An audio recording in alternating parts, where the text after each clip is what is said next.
Hello everyone, this is Vaibhav here and I welcome you all to my YouTube channel. So today I am here with part 34 of our advanced problem series, and in this particular video we are going to take a problem on work calculation. So work calculation के एक moderate level सवाल के साथ इस video को शुरू करेंगे। And अगर आप इस चैनल पर नए हैं तो आप हमारे प्लेलिस्ट जाकर चेक कर सकते हैं, जिनमें हमने कुछ अच्छे क्वेश्चंस के कलेक्शंस एज वेल एज कुछ concepts videos as well as some theory lectures cover किए हैं। तो अगर आप एक अच्छे जेईई एडवांस सिंसियर स्टूडेंट हैं तो आई एम श्योर कि आपको इस चैनल से हेल्प मिलने वाली है, बिकॉज हम वीडियोस के साथ कंसिस्टेंट हैं और अच्छे लेवल की चीज़ें कंटिन्यूसली आपको इस चैनल पे आते हुए मिलेंगी। So let's start the video with the problem statement, फिर हम इसके सल्यूशन वाले पार्ट पर आगे बढ़ेंगे। तो आप देख सकते हैं ये हमारा प्रॉब्लम स्टेटमेंट है, एक बार आप इसे रीड करें। इसमें क्या बोला जा रहा है, particle is moving in X Y plane and a force whose equation is something like this is acting on that particle, and it is one of the force which is acting on the particle, because यहाँ पर इसका motion ये define नहीं करने वाला है। motion is some dependent on some other forces too, but this is one of the force which is acting on the body।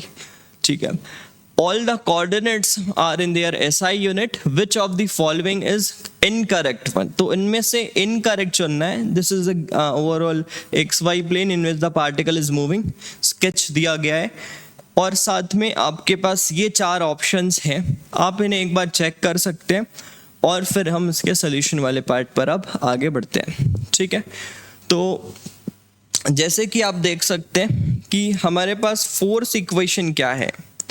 सबसे पहले तो फोर्स इक्वेशन के बारे में बात कर लेते हैं। तो फोर्स इक्वेशन हमें गिवन है Y I cap minus X J cap by X square plus Y square.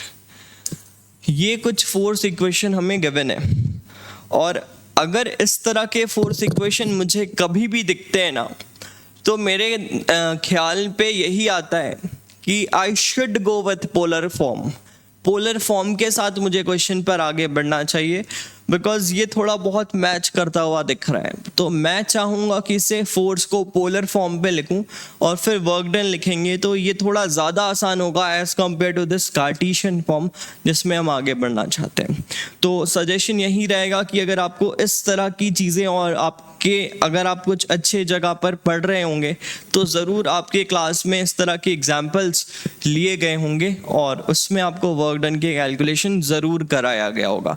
अगर नहीं कराया गया है तो आप इस वीडियो से सीख सकते हैं कि कैसे पोलर फॉर्म में चेंज करेंगे हम, और फिर उसके सोल्यूशन पर और कैसे अप्रोच करेंगे, आगे कैसे बढ़ेंगे। ओके, सो आप देख सकते हैं ये फोर्स का पार्ट हो गया।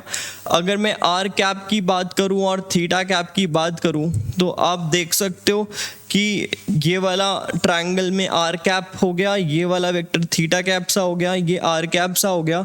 तो आर कैप का मैग्नीट्यूड 1 होता है, ये एंगल थीटा होगा। ठीक है, तो ये आर कैप जैसा है तो 1 होता है उसका मैग्नीट्यूड, तो ये कॉस थीटा बन गया, ये साइन थीटा बन गया। तो आर कैप की वैल्यू लिख सकता हूँ कॉस थीटा आई कैप प्लस साइन थीटा जे कैप, कॉस थीटा आई कैप प्लस साइन थीटा जे कैप। जबकि मैं थीटा कैप की बात करूं तो ऐसा ट्रायंगल कंप्लीट करूंगा। ये अगर आपको डिटेल में समझना है तो हमने इसका टाइम डेरिवेटिव सारी चीज़ें, because this R cap and theta cap is not constant with the time. तो अगर आपको इन सारी चीज़ों का थोड़ा डिटेल एक्सप्लेनेशन देखना है तो आप हमारे काइनेमेटिक्स लेक्चर्स पे, जो पोलर कोऑर्डिनेट वाला lecture 4, lecture I think lecture 5, lecture 6 होने वाला है वो, तो आप उसको जाकर देख सकते हैं। बहुत अच्छा वीडियो था वो, तो आपके ये सारे बेसिक्स वहाँ पर क्लियर हो सकते हैं। तो ये थीटा है, तो ये थीटा 90 माइनस थीटा, तो ये बोल सकते हैं कॉस थीटा, ये साइन थीटा हो गया नीचे वाला टर्म, बिकॉज ये 90 माइनस थीटा का एंगल है और ये कॉस थीटा हो गया हमारा। तो इस हिसाब से अगर मुझे थीटा कैप लिखना है तो it is minus sine theta I cap plus cos theta J cap. तो ये ओवरऑल आर कैप और थीटा कैप के बारे में हमने चीज़ों को बना लिया है। अच्छा, अब आगे इंपॉर्टेंट चीज़ ये है कि what is I cap sine theta है क्या। इस पॉइंट का कोऑर्डिनेट एक्स कॉमा वाई है और इसी पॉइंट का कोऑर्डिनेट आर कॉमा थीटा है पोलर फॉर्म पे। तो अगर हम यहाँ से देखें तो ये वाला एंगल थीटा है, तो ये y है, ये x है। तो अगर मैं साइन थीटा लिखना चाहता हूँ तो I will write y by, अच्छा ये वाला क्वांटिटी क्या होगा, root X square plus Y square, और यही अपना r है ना, यही r है X square plus Y square. तो मैं इसे यहाँ पर r लिख लेता हूँ और cos थीटा की बात करूँ तो लिखूंगा x बाय आर। तो ये मैंने साइन थीटा कॉस थीटा दो चीज़ों की वैल्यू यूज़ कर ली है। और अगर मैं थीटा कैप वाले इक्वेशन में इस वैल्यू को रखता हूँ तो आप देखो हमें क्या देखने को मिलेगा, ये इंपॉर्टेंट है। तो साइन थीटा पर अगर रखें तो क्या लिखूंगा, minus Y by R I cap plus X by R J cap. So this is basically your theta cap. और अगर हम अपने फोर्स के बारे में बात करें, so this quantity is again R square होना चाहिए, बिकॉज आर तो ये है, तो आर स्क्वायर होना चाहिए। आई थिंक आप समझ पा रहे होंगे। तो अगर ऐसा है तो एफ की वैल्यू अगर लिखें तो 1 बाय आर को बाहर लिखते हैं और लिखूंगा मैं y by R I cap minus X by R J cap, ऐसा कुछ लिखना चाहिए। और ये जो टर्म दिख रहा है, ये वाला जो टर्म दिख रहा है, अगर आप कंपेयर करें तो ये माइनस थीटा कैप है, बिकॉज थीटा कैप ये आया है। इसका नेगेटिव कर दूं तो minus theta cap is matching with this term.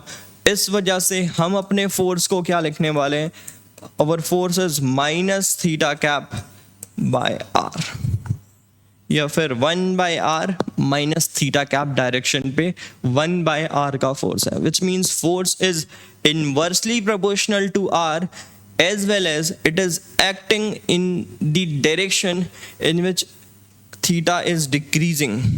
तो माइनस थीटा कैप का मतलब ये है कि ये इंक्रीजिंग थीटा है, तो उसके ऑपोजिट डायरेक्शन में ऐसा कुछ एफ लग रहा है हमारा। तो ये ओवरऑल बात हुआ एफ के बारे में कि वो किस तरह से लग रहा है, किस डायरेक्शन पे लग रहा है।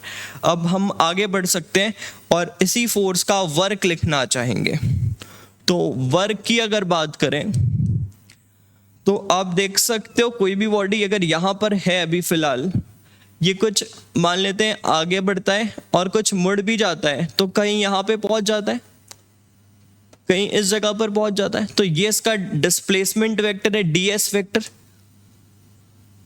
ये इसका डिस्प्लेसमेंट वेक्टर है। ये दो चीज़ों से मिलके बना हुआ होता है, ये dr और ये वाला जो लेंथ है ना, तो वो थीटा चलने की वजह से r d थीटा ऐसा लिख सकते हैं ना।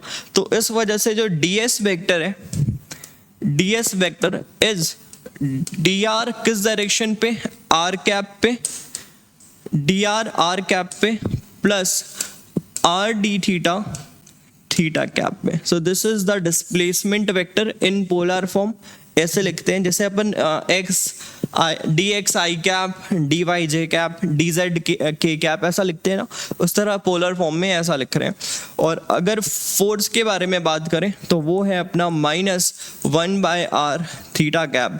तो अगर इनको डॉट कर दिया जाए तो हमें वर्क मिलना चाहिए। तो चलो डॉट करते हैं। तो work dw will be small work done will be minus, देखो ये 1 बाय आर और इसका r कैंसिल हो जाएगा और d थीटा कैप वाले टर्म ही डॉट होंगे। r कैप में तो हमारा कोई फोर्स है नहीं, तो r कैप पे चलने पर वर्क डन 0 होगा, बिकॉज उस डायरेक्शन पे कोई फोर्स का कंपोनेंट है ही नहीं। जो भी फोर्स है वो r कैप के परपेंडिकुलर है, विच इज थीटा कैप। तो हमारा यहाँ पर ओवरऑल वर्क डन बनना चाहिए माइनस d थीटा कैप। ये स्मॉल वर्क डन है, small change in theta. What is D theta, theta पे चेंज, थीटा पे चेंज। तो अब देखना पड़ेगा कि अगर थीटा का चेंज पॉजिटिव है तो वर्क डन नेगेटिव है, और अगर थीटा का चेंज नेगेटिव है तो वर्क डन पॉजिटिव है। ये चीज़ आपको समझ में आ रहा होगा, ठीक है। थीटा का चेंज कैसे देख रहे हैं, ऐसा। ओके, तो अब आगे बढ़ते हैं और हम अपने ऑप्शंस की तरफ देखते हैं कि हमें वर्क किन चीज़ों पर पूछा गया है, ठीक है। तो पहला लूप बोला जा रहा है work done by the force when the particles moves in a triangular loop ABCA। तो आप देख सकते हो ABCA लूप हमारा ये दिख रहा है, ये ABCA, शायद एरो डिफरेंट होना चाहिए, ऐसा कर लो, एरोज ऐसा होना चाहिए ABCA का ऑपोजिट डायरेक्शन पे एरो। तो इस ABCA पे अगर वर्क देखें तो ध्यान से देखो, ये A ये B एंड कुछ ऐसा ना,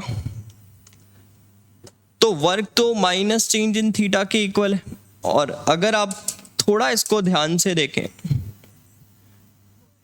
तो ऐसा कुछ है, अगर थोड़ा ध्यान से देखें तो ये जो पार्ट है C, तो B से C पर force is always perpendicular to it, हमेशा परपेंडिकुलर है। अगर आप ध्यान से देखें तो फोर्स हमेशा, बिकॉज ये आर कैप वेक्टर ही है ना, ये तो एक तरह से आर कैप वेक्टर ही है, सेंटर से आ रहा है ना, तो आर कैप वेक्टर ही है और आर कैप के हमेशा परपेंडिकुलर है और डिस्प्लेसमेंट इस लाइन में ऐसा हो रहा है और फोर्स हमारा ऐसा लग रहा है। तो work done from B to C will be 0। B से C पर वर्क डन कुछ भी नहीं है। आप ऐसा भी सोच सकते हैं B से C पर आने पर थीटा का चेंज नहीं हुआ है कुछ भी, बिकॉज पहले भी C थीटा पे थे, अब भी C थीटा पर है, C पर भी पहुंच गया, सेम थीटा पर है, तो देयर इज नो इंक्रीमेंट और बोल सकते हैं loss in theta, therefore you can say कि work done is 0 in path B to C। अच्छा, अब आगे बढ़ते हैं और A टू B की बारे में बात करते हैं। जब हम A से B चल रहे हैं तो पहले हमारा एंगल कुछ ऐसा था, अब हमारा एंगल कुछ ऐसा हो गया है। और अगर आप ध्यान से देखें तो हम इस तरह से चले हैं तो एंगल क्या हुआ है, डिक्रीज, एंगल क्या हुआ है, डिक्रीज। क्यों? बिकॉज थीटा ये वाला एंगल होता है और हम जब A पर थे तो हमारा थीटा बड़ा था, B पर आ गए तो हमारा थीटा छोटा हो गया है। मतलब A से B आने पर थीटा इज डिक्रीज और थीटा डिक्रीज का मतलब है d थीटा इज नेगेटिव, तो work done is negative d theta, इस वजह से वर्क डन हमारा पॉजिटिव है। और वर्क डन कितना पॉजिटिव है, ये वाला थीटा का चेंज। तो जो भी ये थीटा की वैल्यू आएगी इन रेडियंस, हम उसको अपने वर्क डन के थ्रू लिख सकते हैं। Important is that theta should be in radiance.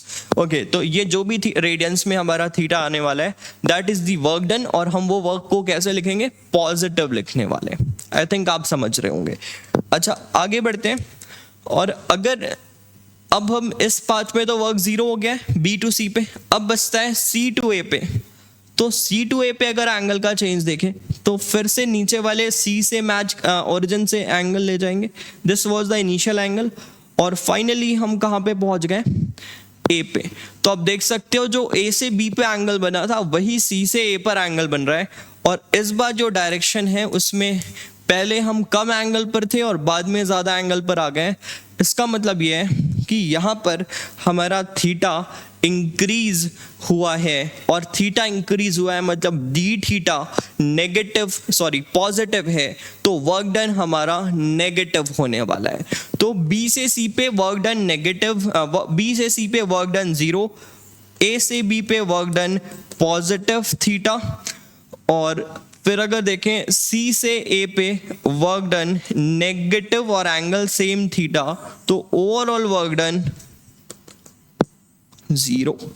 Overall इस पाथ में वर्क डन 0, इस पूरे पाथ में ओवरऑल वर्क डन 0। अच्छा, ये पॉजिटिव नेगेटिव और भी किसी तरह से सोच सकते हैं क्या सर? बिल्कुल सोच सकते हो आप।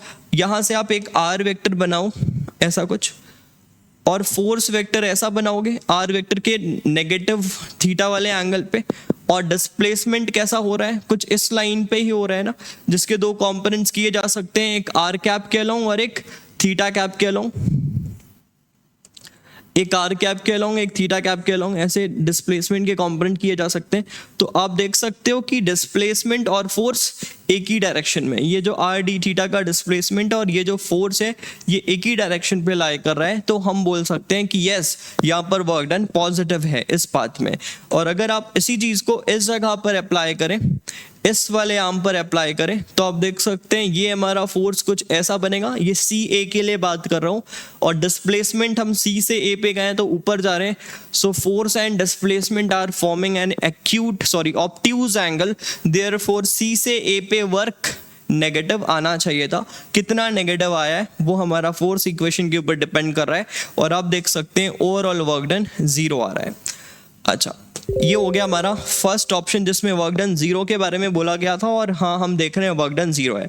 अब आ जाते हैं एम एन क्यू वाले पार्ट पर। एम एन क्यू वाले पार्ट पर इसमें भी वर्क को एक बार कैलकुलेट करके देखते हैं। सो एम एन क्यू वाले पार्ट पर देखते हैं कैसा करना चाहिए हमें। तो कुछ ऐसा है, ये एम एन क्यू ये बिल्कुल सेंटर से आ रहा है कुछ इस तरह से। तो अब देखो ये ओ है, एम एन क्यू। तो अगर आप ध्यान से देखें तो पहले तो थीटा के थ्रू चेक कर लेते हैं कि इनिशियल एंगल कहाँ था। इनिशियल एंगल ऐसा था, और एन पे पहुंचने पर एंगल इंक्रीज हुआ है। एन पे पहुंचने पर एंगल इंक्रीज हुआ है, मतलब वर्क हमारा नेगेटिव हुआ है। और अगर देखें तो एन से क्यू पर पहुंचने पर अगेन एंगल इंक्रीज हुआ है, मतलब यहाँ से यहाँ जाने वाला वर्क भी नेगेटिव है, यहाँ से यहाँ जाने वाला वर्क भी नेगेटिव है। अगेन आप इसको फोर्स वाले मेथड्स के थ्रू देख सकते हैं। अगर ऐसा बनाऊँ तो फोर्स ऐसा है, डिस्प्लेसमेंट ऐसा है। यहाँ पर बनाऊँ तो फोर्स ऐसा है और डिस्प्लेसमेंट ऐसा है। तो वर्क नेगेटिव दिख रहा है, आपको वर्क नेगेटिव दिख रहा है, बट ठीक है हम इसके थ्रू देखते हैं। तो वर्क ओवरऑल नेगेटिव होना चाहिए। और अगर देखें इस पाथ पे, अब हमें तो बस एम एन क्यू के बारे में पूछा गया है, बट अगर मैं क्यू से ओ की बारे में बात करूं, क्यू से ओ के बारे में बात करूं, तो फोर्स अगेन आप देख सकते हो कैसा लग रहा है। फोर्स अगेन कैसा लग रहा है, सॉरी इस डायरेक्शन पे लगेगा ऐसा। और यहां पर अगर देखें तो फोर्स कुछ ऐसा लग रहा है। तो अगर आप यहाँ पर ध्यान से देखें तो force and displacement are at an angle of 90 degree.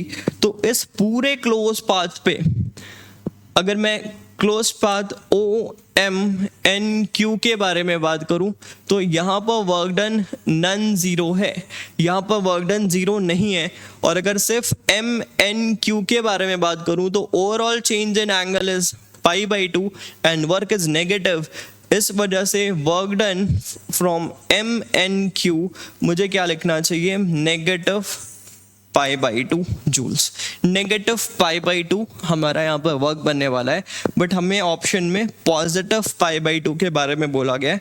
इस वजह से ये एक इनकरेक्ट ऑप्शन है, और हमें इनकरेक्ट को ही करेक्ट करना है, इस वजह से इसको मैं टिक कर रहा हूँ, ठीक है।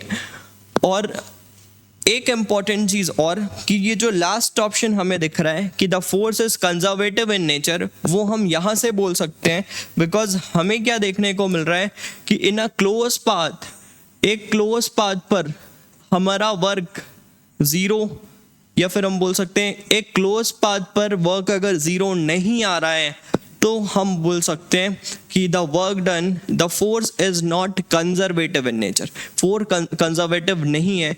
तो ऑप्शन डी के बारे में भी कमेंट कर सकते हैं कि ये गलत ऑप्शन है, बट इसको आप और कैसे चेक कर सकते हो ऑप्शन डी को, तो आपने शायद इक्वेशन देखा होगा जिसका मैं फैन तो हूँ, बट उसके एक्सप्लेनेशन का थोड़ा और ज़्यादा फैन हूँ, बिकॉज उसे सोचते कैसे हैं उस एक्सप्रेशन को, वो भी किसी कंसेप्ट वीडियो पर बात करेंगे।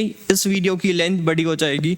हमें पता है कि d/dr of F theta should be equals to d/d theta r d theta of F R. ये ओवरऑल क्या होना चाहिए, equal for force to be conservative. फोर्स को कंजर्वेटिव होने के लिए ये कंडीशन सेटिस्फाई करना चाहिए। और आप देख सकते हो कि ये वाला टर्म नॉन जीरो है because this F theta contains R term, और ये वाला टर्म एफ आर तो जीरो ही है, तो उसका डेरिवेटिव भी जीरो बनने वाला है। इस वजह से ये मैच नहीं कर रहे हैं, तो फोर्स हमारा नॉन कंजर्वेटिव है, और इस वजह से हम इसे इनकरेक्ट ऑप्शन की तरह टिक कर रहे हैं। तो कंक्लूजन यहाँ पर ये है ओवरऑल, अगर मैं इस सवाल की बात करूं कि अगर इस ओ पॉइंट के बाहर कोई भी लूप लाई करता है, अभी मैं इस वाले पार्ट पर भी आ जाऊंगा, इस ऑप्शन पे भी, कि ओ पॉइंट के बाहर कोई भी लूप लाई करता है तो आप देख सकते हैं overall change in D theta, मतलब change in theta will be zero in that case. उस केस में total change in theta zero होगा। आपका जो ये वेक्टर है ना वो घूम के वापस से अगर हम देखें तो जैसा पहले हाफ में घूमेगा उसका जस्ट ऑपोजिट अगले हाफ पे घूमने वाला है। तो डी थीटा पर अगर हम बोल सकते हैं कि ओ पॉइंट के अबाउट अगर इसका रोटेशन नहीं है, मतलब ओ पॉइंट इसके लूप के अंदर लाई नहीं कर रहा है, तो इन that case work done negative हो जाना, सॉरी वर्क डन जीरो हो जाना चाहिए। और अगर ओ पॉइंट इसके बोल सकते हैं अगर इस पूरे कर्व पे लाई कर रहा है तो वर्क डन नन जीरो होगा। अगर मैं कहीं और पर लेता, अगर ऐसा कुछ लेता इस तरह से, तो वर्क डन हमारा शायद 2 पाई आ जाता, एंटी क्लॉकवाइज है तो या फिर क्लॉकवाइज है वो देखना पड़ता। बट ठीक है, इंपॉर्टेंट चीज़ मैं यहाँ पर ये कंक्लूड कर सकता हूँ कि अगर ओ के अबाउट आपकी रोटेशन चल रही है, मतलब ओ उसके रोटेशन वाले लूप के अंदर लाए कर रहा है या फिर उसका एक पॉइंट है, in that case work done will be non zero. But अगर कोई भी बाहर का पॉइंट है तो आप देख सकते हो मैं कैसा भी लूप बनाऊं, यहाँ पर जो एंगल का चेंज हुआ उसका जस्ट ऑपोजिट एंगल का चेंज यहाँ पर हो गया, और जो एंगल का चेंज यहाँ पर है उसका जस्ट ऑपोजिट एंगल का चेंज यहाँ पर है। तो ओवरऑल वर्क डन बाहर वाले लूप के लिए हमेशा जीरो बननी चाहिए। और अगर ओ के अबाउट कोई लूप है तो वहाँ पर हम बोल सकते हैं कि वर्क डन नन जीरो आएगा। इस हिसाब से अगर मैं ये सेंटर्ड वाले की बात भी करूँ तो इसको भी आप सेम लॉजिक से समझ सकते हैं। जैसे ऊपर हाफ का रोटेशन है, नीचे वाले हाफ का रोटेशन सेंस तो वही है बट ऑपोजिट तरह है। तो इस वजह से यहाँ पर भी जो फर्स्ट हाफ पर चेंज इन थीटा है, सेकंड हाफ पर change in theta just opposite बनना वाला है। तो हम बोल सकते हैं कि वर्क डन सी वाले पार्ट पर भी जीरो होना चाहिए। तो दो इनकरेक्ट ऑप्शंस की अगर बात करें तो it should be B and D. तो ये था हमारा आज का सवाल। आई थिंक आपको मजा आया होगा इस सवाल पर। तो थैंक्स फॉर वॉचिंग, अगले वीडियो पर मिलते हैं। ठीक है।